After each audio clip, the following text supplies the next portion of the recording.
Hello, everybody. So, today we are going to continue on with our journey with Santiago.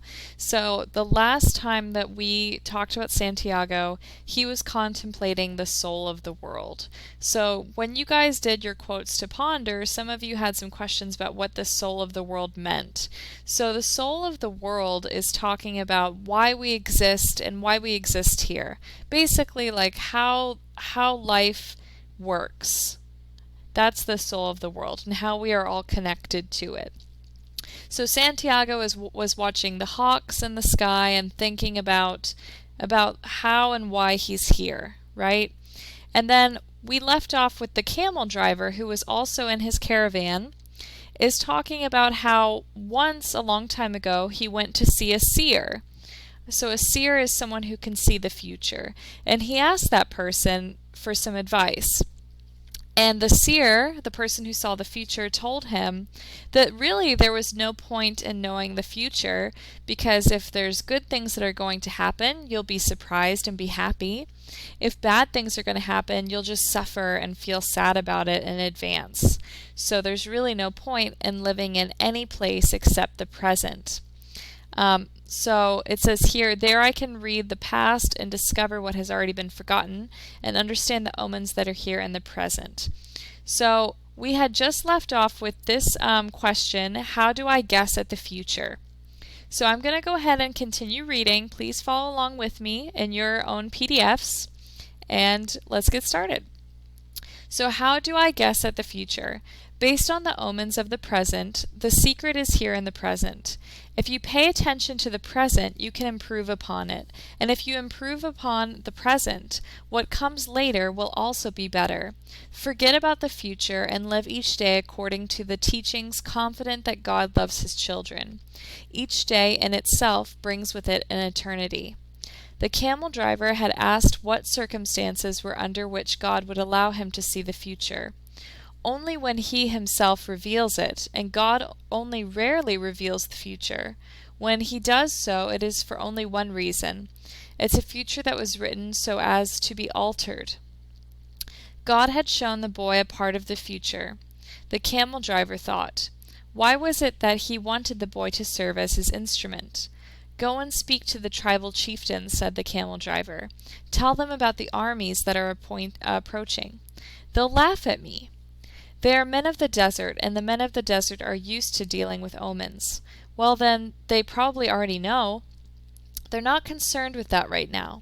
They believe that if they have to know about something, Allah wants them to know. Someone will tell them about it. It has happened many times before, but this time the person is you. The boy thought of Fatima, and he decided he would go to see the chiefs of the tribes. So he's going to try to stop his dream that he saw. And if you guys remember, his dream was that he saw an army coming on the camp in the oasis.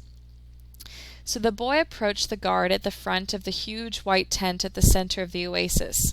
I want to see the chieftains. I brought omens from the desert. Without responding, the guard entered the tent, where he remained for some time. When he emerged, it was with a younger Arab dressed in white and gold. The boy told the younger man what he had seen, and the man asked him to wait there. He disappeared into the tent. Night fell, and an assortment of fighting men and merchants entered and exited the tent. One by one, the campfires were extinguished, and the oasis fell as quiet as the desert. Only the lights in the great tent remained. During all this time, the boy thought about Fatima, and he was still unable to understand his last conversation with her. Finally, after hours of waiting, the guard bade the boy enter. The boy was astonished by what he saw inside. Never could he have imagined that there in the middle of the desert there existed a tent like this one. The ground was covered with the most beautiful carpets he had ever walked upon, and from the top of the structure hung lamps of hand-wrought gold, each with a lighted candle. The tribal chieftains were seated at the back of the tent in a semicircle, resting upon richly embroidered silk cushions. Servants came and went with silver trays laden with spices and tea. Other servants maintained the fires and the hookahs. The atmosphere was suffused with the sweet scent of smoke. There were 8 chieftains, but the boy could see immediately which one of them was the most important. An Arab dressed in white and gold, seated at the center of the semicircle. At his side was the young Arab the boy had spoken with earlier. "Who is this stranger who speaks of omens?" asked one of the chieftains, eyeing the boy. "It is I," the boy answered, and he told what he had seen. "Why would the desert reveal such things to a stranger, when it knows that we have been here for generations?" said another of the chieftains. "Because my eyes are not yet accustomed to the desert," the boy said. "I can see things that eyes habituated to the desert might not see. And also because I know the soul of the world," he thought to himself. "The oasis is neutral ground. No one attacks an oasis," said the third chieftain. "I can only tell you what I saw. If you want to believe me, you don't have to do anything about it. If you don't want to believe me, you don't have to do anything about it." The men fell into an animated discussion. They spoke in an Arabic dialect that the boy didn't understand, but when he made to leave, the guard told him to stay. The boy became fearful. The omens told him that something was wrong. He regretted having spoken to the camel driver about what he had seen in the desert. Suddenly the elder at the center smiled almost imperceptibly, and the boy felt better. The man hadn't participated in the discussion, and in fact hadn't said a word up to that point. But the boy was already used to the language of the world, and he could feel the vibrations of peace throughout the tent. Now his intuition was that he had been right in coming. The discussion ended. The chieftains were silent for a few moments as they listened to what the old man was saying. Then he turned to the boy. This time his expression was cold and distant. 2,000 years ago, in a distant land, a man who believed in dreams was thrown into a dungeon and then sold as a slave," the old man said, now in a dialect the boy understood. "Our merchants brought that man and brought him to Egypt. All of us know that whoever believes in dreams also knows how to interpret them." The elder continued, "When the Pharaoh dreamed of cows that were thin and cows that were fat, this man I'm speaking of rescued Egypt from famine.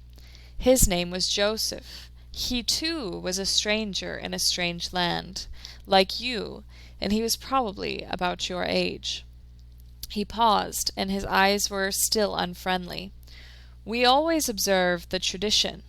The tradition saved Egypt from famine in those days, and made the Egyptians the wealthiest of the peoples.